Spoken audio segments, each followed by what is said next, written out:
Hello friends, welcome to Indian classes. तो friends चलिए start करते हैं आज का क्लास। हम लोग इस सेशन में बिहार एसएससी का जीके का प्रैक्टिस सेट कर रहे हैं, जिसमें आज हम लोग सेट नंबर 18 को डिस्कस करेंगे। इससे पहले हम लोग 17 सेट को कंप्लीट कर चुके हैं, लेकिन जो आज के बाद जो सेट होगा उसमें एक बहुत बड़ा परिवर्तन किया गया है। चेंजेज ये है कि इससे पहले जो आप अगर वीडियो देखे होंगे तो उसमें सिर्फ 25 क्वेश्चन जीके का रहता था, लेकिन आज के बाद आज से ही आपको इस सेट में हर सेट में 50 क्वेश्चन देखने को मिलेगा। जैसे आपका बिहार एसएससी में सिलेबस दिया गया है कि आपका जीके का 50 क्वेश्चन है, जीएस में 25 और मैथ 25 है और रीजनिंग आपका 50 है। तो हम लोग यहाँ पे 50 क्वेश्चन को कंप्लीट करेंगे, जिसमें आपका history, polity, geography, economics, Bihar GK, current affair, static GK, यानी सभी को हम लोग सम्मिलित करके यह सीरीज बनाया गया है, जिसमें आपको कंप्लीट सिलेबस को मिलेगा। कंप्लीट सिलेबस आपका मिलेगा इसमें, और साइंस का क्वेश्चन भी करवाया जा रहा है, जिसका वीडियो अपलोड है, आप लोग देख सकते हैं। तो चलिए आज से हम लोग नए सिरे से बिहार एसएससी का सेट को हम लोग कंप्लीट करेंगे, कंटिन्यू करेंगे। तो वीडियो के अंत तक बने रहेगा, वीडियो को पूरा देखिएगा।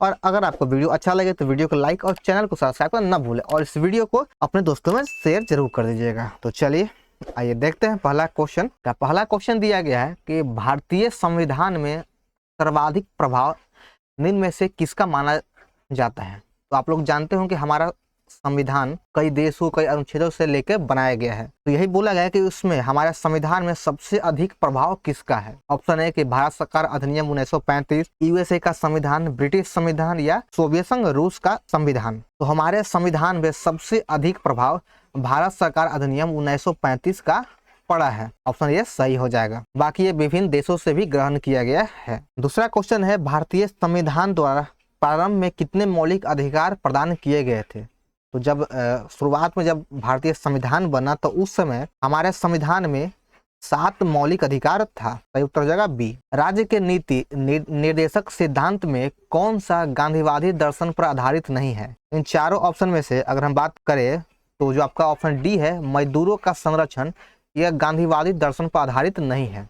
इसके अलावा ग्राम पंचायतों का गठन, ग्रामीण उद्योग को बढ़ावा देना और कृषि एवं पशुपालन का संगठन करना, ये सभी गांधीवादी दर्शन पर आधारित है। तो आपका सही उत्तर हो जाएगा डी। आगे है 4 नंबर, केंद्र सरकार किसकी सिफारिश के आधार पर भारत की समेकित निधि से राज्यों को सहायता अनुदान देती है। तो केंद्र सरकार किसी राज्य को जो सहायता अनुदान देता है वह वित्त आयोग के सिफारिश पे देता है। तो सही उत्तर हो जाएगा ए। चलिए आगे है कि भारत में अवशिष्ट शक्तियां किसमें निहित है। तो भारत में अवशिष्ट शक्तियां हमारे केंद्र सरकार में निहित होता है।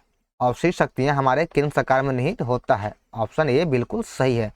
और अवशिष्ट शक्तियां ये हमारे संविधान में कनाडा देश से लिया गया है, कनाडा से लिया गया है। चलिए अगला क्वेश्चन है कि भारत सरकार का मुख्य कानूनी सलाहकार किसे कहा जाता है। तो भारत सरकार का मुख्य कानूनी सलाहकार भारत के महान्यायवादी को कहा जाता है। ऑप्शन सी उसका उत्तर सही है कि भारत के मुख्य कानूनी सलाहकार भारत के महान्यायवादी को कहा जाता है। भारतीय संविधान के किस अनुच्छेद के अनुसार राज्य विधान परिषद बनाई या समाप्त की जा सकती है। तो अनुच्छेद 169 के अनुसार किसी राज्य में विधान परिषद को बनाया जा सकता है या उसे समाप्त किया जा सकता है। इसका उल्लेख अनुच्छेद 169 में है। तो सही उत्तर हो जाएगा ऑप्शन सी। अगला है कि भारतीय संविधान के किस भाग में केंद्र शासित प्रदेशों के बारे में बताया गया है। तो भाग 8 में केंद्र शासित प्रदेश के बारे में उल्लेख किया गया है। ऑप्शन बी सही उत्तर है। अगर हम बात करें भाग 7 की, तो भाग 7 में पहली अनुसूची के भाग क के राज्यों का उल्लेख था। ये इसमें अनुच्छेद 238, लेकिन इसे निरस्त कर दिया गया है। भाग 7 को निरस्त कर दिया गया है। भाग 9 में पंचायत का उल्लेख है। भाग 9 में पंचायत का उल्लेख किया गया है, और इसका उल्लेख पंचायत का अनुच्छेद 243 से लेकर के 243 के न तक है। और भाग 9 के क में न्यायपालिका का उल्लेख है। भाग 9 के क में न्यायपालिका का उल्लेख किया गया है। भाग 9 के ख में सहकारी समितियों का उल्लेख किया गया है। अगर बात कर ले भाग 10 की, तो भाग 10 में अनुसूचित जाति और जनजाति का उल्लेख किया गया है। अगला क्वेश्चन है, भारत के प्रथम गवर्नर जनरल कौन है। तो भारत का प्रथम governor general Lord William Bentinck है। 1833 ईस्वी के चार्टर अधिनियम के तहत बंगाल के गवर्नर जनरल को भारत का गवर्नर जनरल बना दिया गया था और इसी एक्ट के तहत भारत के प्रथम governor general Lord William Bentinck को बनाया गया। अगला क्वेश्चन है कि भारत की प्रथम महिला आईपीएस कौन है? तो भारत की प्रथम महिला आईपीएस किरण बेदी बनी थी। और प्रथम अगर आईएएस की बात करें, आईएएस, तो प्रथम आईएएस थी अन्ना जॉर्ज। तो सही उत्तर हो जाएगा ऑप्शन डी। कागजी मुद्रा जारी करने वाला प्रथम देश कौन है? तो कागजी मुद्रा जारी करने वाला प्रथम देश चीन था। फॉल बैक शब्द निम्नलिखित में से किस खेल से संबंधित है? फॉल बैक शब्द का संबंध कुश्ती खेल से है। ऑप्शन ए सही हो जाएगा, इसका सही उत्तर है ऑप्शन ए, फॉल बैक का संबंध कुश्ती से है। भारत ने सर्वप्रथम किस वर्ष राष्ट्रमंडल खेलों में भाग लिया था? तो भारत ने सर्वप्रथम राष्ट्रमंडल में 1934 में भाग लिया। राष्ट्रमंडल खेलों में 1934 में भाग लिया था। अगला क्वेश्चन है कि भारत के किस राज्य का समुद्री तट रेखा सबसे लंबा है? तो हमारे गुजरात राज्य का समुद्री तट रेखा सबसे लंबा है। इसका सही उत्तर हो जाएगा ऑप्शन सी, गुजरात का समुद्री तट रेखा सबसे लंबा है। अगर यही प्रायद्वीपीय भारत की बात कर ले तो प्रायद्वीपीय भारत की सबसे लंबी तटरेखा आंध्र प्रदेश का हो जाएगा। और भारत का 9 राज्य जो है जो समुद्र से लगता है, इसे याद रखेंगे। चलिए आगे बढ़ते हैं कि निम्नलिखित में से कौन सुमेलित नहीं है? एक तरफ पर्वत दर्रा दिया गया और दूसरी तरफ राज्य दिया गया, तो किसका मिलान गलत है? यहाँ पूछा किसका मिलान गलत है। सिपकीला दर्रा अरुणाचल प्रदेश में है, बिल्कुल सही है। बोमडीला दर्रा, सॉरी यहाँ पे सिपकीला दर्रा आपका हिमाचल प्रदेश में है, मिस्टेक हो गया। सिपकीला दर्रा हिमाचल प्रदेश में है, बिल्कुल सही है। बोमडीला दर्रा अरुणाचल प्रदेश में है। और नाथुला दर्रा मेघालय में, बिल्कुल गलत है। नाथुला दर्रा आपका सिक्किम में है, नाथुला दर्रा सिक्किम में है। और जोजिला दर्रा जम्मू कश्मीर में, यह बिल्कुल सही है। तो 15 का सही उत्तर हो जाएगा ऑप्शन सी, नाथुला दर्रा का मिलान गलत है। नेक्स्ट क्वेश्चन है, सुबनसिरी निम्नलिखित में से किसकी सहायक नदी है? तो सुबनसिरी ब्रह्मपुत्रा के सहायक नदी है। सुबनसिरी ब्रह्मपुत्रा की सहायक नदी है। अगला क्वेश्चन है, भारत में सर्वाधिक भू क्षेत्र में कौन सी मिट्टी पाई जाती है? तुम्हारे भारत में सबसे अधिक भाग पे जलोढ़ मिट्टी का विस्तार है। ऑप्शन ए सही उत्तर है इसका, कि भारत में सबसे अधिक भाग पे जलोढ़ मिट्टी का विस्तार पाया जाता है। निम्नलिखित में से कौन सी जल विद्युत परियोजना जम्मू कश्मीर में नहीं है? ऑप्शन है सलाल, उरी, दुलहस्ती या पार्वती। इन चारों में से पार्वती जल विद्युत परियोजना जम्मू कश्मीर में नहीं है, बल्कि पार्वती जल विद्युत परियोजना आपका हिमाचल प्रदेश में है। बाकी इसके अलावा सलाल, उरी और दुलहस्ती जम्मू कश्मीर में है। इसके आगे देखते हैं 19 नंबर है कि निम्नलिखित में से किस राष्ट्रीय जल मार्ग की लंबाई सबसे अधिक है? ऑप्शन देख लेते हैं कि पहला NW1, NW2, NW3, NW4। तो जो हमारा सबसे लंबा राष्ट्रीय जल मार्ग है वो है NW1, जिसकी लंबाई हो जाएगा 1620 किलोमीटर है। और यह स्थित है हल्दिया से आपका इलाहाबाद तक है। इसे अब प्रयागराज भी कहा जाता है। NW2 यह सादिया से धुबरी तक स्थित है, यह सादिया से धुबरी तक है। NW2 सादिया से धुबरी तक है, जिसकी लंबाई 891 किलोमीटर है। और NW3 की अगर बात करें तो यह आपका केरल राज्य में है, जो कोटापुरम से लेके कोलम तक है। कोटापुरम से कोलम तक है NW3, जिसकी लंबाई 205 किलोमीटर है। NW4 की बात कर ले तो इसकी कुल लंबाई 82 किलोमीटर है, जो आंध्र प्रदेश में पाया जाता है, जो विजयवाड़ा तथा मुक्ति का विस्तार है, जो कृष्णा के नदी के क्षेत्र में पाया जाता है। चलिए आगे देखते हैं, लाल बहादुर शास्त्री अंतर्राष्ट्रीय हवाई अड्डा कहाँ है? लाल बहादुर अंतर्राष्ट्रीय हवाई अड्डा बनारस में स्थित है, जो यूपी के बनारस में है। सही उत्तर हो जाएगा ऑप्शन बी। निम्नलिखित में से कौन उष्णकटिबंधीय घास स्थल नहीं है? इन चारों में से पंपास जो है उष्णकटिबंधीय घास का स्थल नहीं है, यह शीतोष्ण कटिबंधीय घास का स्थल है। तो इसका पंपास सही उत्तर हो जाएगा। चलिए आगे बढ़ते हैं, प्रथम पृथ्वी शिखर सम्मेलन का आयोजन कहाँ किया गया था? तो इसका आयोजन रियो डी जेनेरियो ब्राजील में किया गया था। प्रथम पृथ्वी शिखर सम्मेलन का आयोजन रियो डी जेनेरियो ब्राजील में किया गया था। यह ब्राजील में है, तो यह ब्राजील में किया गया था। राष्ट्रीय पर्यावरण अभियांत्रिक शोध संस्थान नीरी निम्नलिखित में से कहाँ स्थित है? ऑप्शन है बेंगलुरु, हैदराबाद, नागपुर या कोलकाता। तो नीरी आपका नागपुर में स्थित है। ऑप्शन सी बिल्कुल सही उत्तर है कि राष्ट्रीय पर्यावरण अभियांत्रिक शोध संस्थान नागपुर में है। पर्यावरण संरक्षण के लिए ग्रीन आर्मी कहाँ प्रारंभ किया गया? तो पर्यावरण संरक्षण के लिए ग्रीन आर्मी ऑस्ट्रेलिया में प्रारंभ किया गया है। ग्रीन आर्मी का प्रारंभ ऑस्ट्रेलिया में किया गया। समुद्री वातावरण में मुख्य प्राथमिक उत्पाद क्या होते हैं? तो समुद्री वातावरण में मुख्य प्राथमिक उत्पाद फाइटोप्लैंक्टन्स होता है। इसका ऑप्शन डी सही हो जाएगा। अगला क्वेश्चन है कि मॉन्ट्रियल प्रोटोकॉल निम्न में से किससे संबंधित है? यानी मॉन्ट्रियल प्रोटोकॉल का संबंध किससे है? तो मॉन्ट्रियल प्रोटोकॉल का संबंध ओजोन परत के क्षय को रोकने से है। मॉन्ट्रियल प्रोटोकॉल का संबंध ओजोन परत के क्षय को रोकने से है। निम्नलिखित में से कौन सी सभ्यता अपने नगर नियोजन के लिए प्रसिद्ध है? तो इन चारों ऑप्शन में से सिंधु घाटी सभ्यता अपने नगर नियोजन के लिए ही जानी जाती है। तो इसका सही उत्तर हो जाएगा सिंधु घाटी सभ्यता। अगला क्वेश्चन है प्राचीन भारत के प्रसिद्ध शासक जिसने अपने जीवन के अंतिम दिनों में जैन धर्म को अपना लिया था? तो इन ऑप्शन में से कौन है जिसने अपने अंतिम दिनों में जैन धर्म को अपना लिया था? तो इसका सही उत्तर हो जाएगा चंद्रगुप्त। चंद्रगुप्त ने अपने जीवन के अंतिम दिनों में जैन धर्म को अपना लिया था और ये कर्नाटक के श्रवणबेलगोला में संलेखना विधि के द्वारा अपने प्राण त्याग दिए थे। ये बहुत ही महत्वपूर्ण क्वेश्चन है। इसका सही उत्तर हो जाएगा चंद्रगुप्त। चलिए आगे बढ़ते हैं। और दोस्तों आप लोग कमेंट जरूर कीजिएगा कि आप लोग हर सेट का कितना क्वेश्चन सही कर पाते हैं, कितना इंप्रूव होता है, कमेंट जरूर कीजिएगा। तो चलिए देखते हैं। 29 नंबर है कि निम्नलिखित में से कौन सी कला ग्रीक बौद्ध कला के नाम से जानी जाती है? तो ग्रीक बौद्ध कला के नाम से गंधार कला को कहा जाता है। ग्रीक बौद्ध कला के नाम से गंधार कला को जाना जाता है। अगला है चंगेज खान ने किसके शासनकाल में भारत की सीमाओं पर आक्रमण किया? तो भारत के सीमाओं पर चंगेज खान ने जब आक्रमण किया था उस समय भारत का शासनकाल इल्तुतमिश का चल रहा था। उस समय इल्तुतमिश का शासनकाल था जब चंगेज खान ने भारत के सीमा पे आक्रमण किया था। इल्तुतमिश गुलाम वंश का शासक था जिसे गुलामों का गुलाम भी कहा जाता है। दिल्ली सल्तनत का अंतिम वंश कौन सा हुआ? तो दिल्ली सल्तनत का अंतिम वंश लोधी वंश है जिसका पतन मुगल वंश के द्वारा किया गया था और इसका पतन पानीपत के प्रथम युद्ध के द्वारा हुआ था।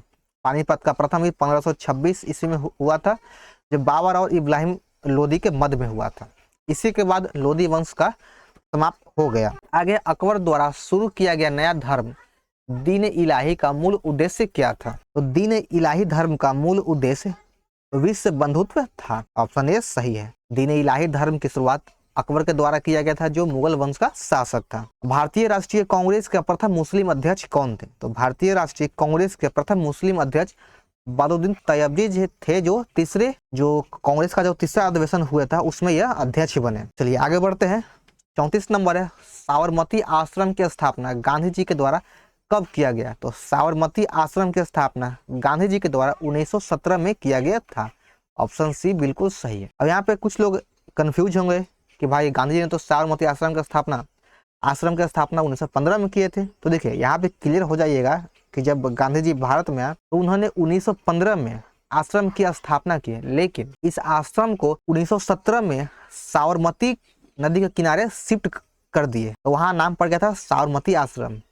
तो दोनों क्वेश्चन डिफरेंट है। तो इसका सही उत्तर हो जाएगा ऑप्शन सी 1917। निम्न में से किस घटना के पहले सविनय अवज्ञा आंदोलन शुरू हुआ? तो सविनय अवज्ञा आंदोलन का शुरुआत गांधी इरविन समझौता से पहले हुआ था। ऑप्शन डी बिल्कुल सही है।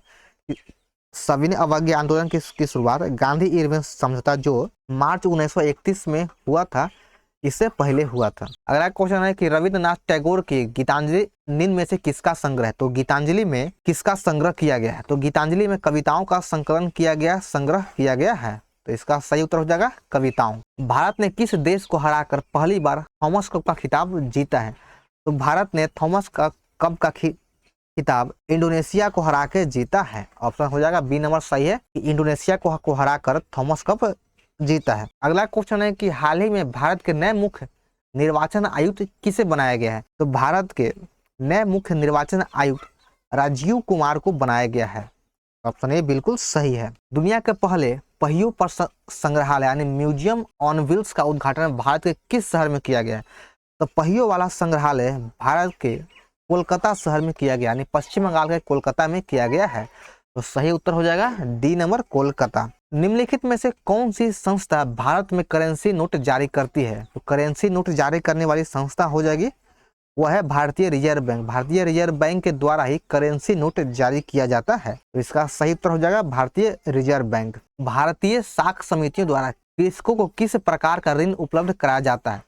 तो कृषकों को अल्पकालीन ऋण, मध्यकालीन ऋण और दीर्घकालीन ऋण, ये तीनों प्रकार के ऋण उपलब्ध कराई जाती है। तो इसका सही उत्तर हो जाएगा ऑप्शन नंबर डी, इनमें से सभी। नेक्स्ट क्वेश्चन है कि प्रधानमंत्री जीवन ज्योति बीमा योजना किस आयु वर्ग के व्यक्तियों को उपलब्ध कराई जाती है? तो प्रधानमंत्री जीवन ज्योति बीमा योजना 18 से 50 वर्ष की आयु के व्यक्तियों को उपलब्ध कराया जाता है। तो इसका ऑप्शन बी सही हो जाएगा। चलिए आगे है कि भारत में प्रत्येक वित्तीय वर्ष क्या है? तो भारत में वित्तीय वर्ष 1 अप्रैल से 31 मार्च होता है।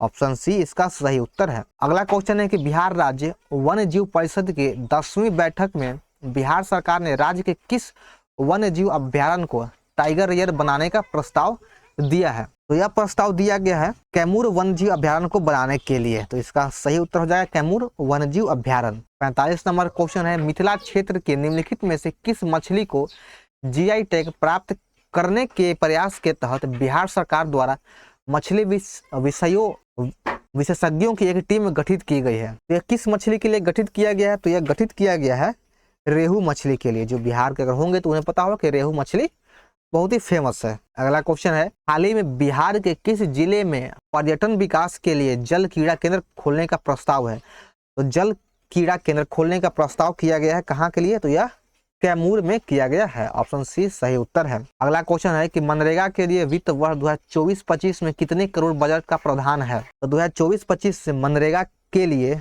86,000 करोड़ रुपए का प्रावधान किया गया है। ऑप्शन ए सही उत्तर है। 48 नंबर है कि वित्तीय वर्ष 2024-25 के लिए राजकोषीय घाटा कुल जीडीपी का कितना % अनुमानित किया गया है? तो यह जीडीपी का हमारा जो राजकोषीय घाटा है जीडीपी का 5.1% अनुमानित किया गया है। नेक्स्ट क्वेश्चन है हाल ही में भारत ने किस देश से C-295 ट्रांसपोर्ट एयरक्राफ्ट खरीदा है? C-295 ट्रांसपोर्ट एयरक्राफ्ट स्पेन से क्रय किया गया, यानी स्पेन से खरीदा गया है और यह भारत के द्वारा खरीदा गया है। अगला क्वेश्चन है यूएस ओपन 2023 संबंधित निम्नलिखित कथनों पर विचार कीजिए। पहला कथन है कि पुरुष एकल का खिताब नोवाक जोकोविच ने जीता है, ठीक है।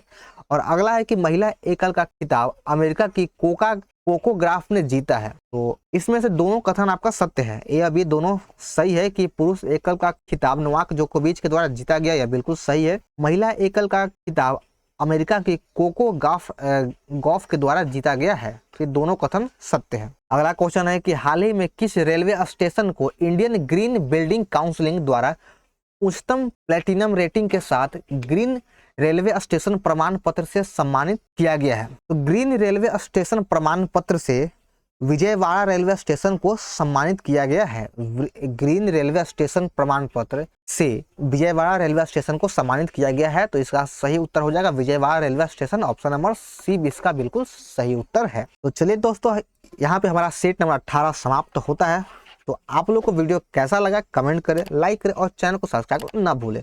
और इस वीडियो को अपने दोस्तों में जो बिहार एसएससी की तैयारी कर रहे हो या किसी भी अनकॉम्पिटिटिव एग्जाम की तैयारी कर रहे हो, ये उसके लिए जीके बहुत ही महत्वपूर्ण है, तो उसको शेयर जरूर कर दीजिएगा। और अगर आपको हर सेट का हर वीडियो का पीडीएफ चाहिए तो पीडीएफ आपको हमारे टेलीग्राम चैनल पे मिल जाएगा, जिसका लिंक डिस्क्रिप्शन बॉक्स में दिया गया है। तो आप लोग जल्दी से जाकर ज्वाइन कर लीजिए। तो चलिए मिलते हैं फिर हम लोग अगले सेट में। जय हिंद।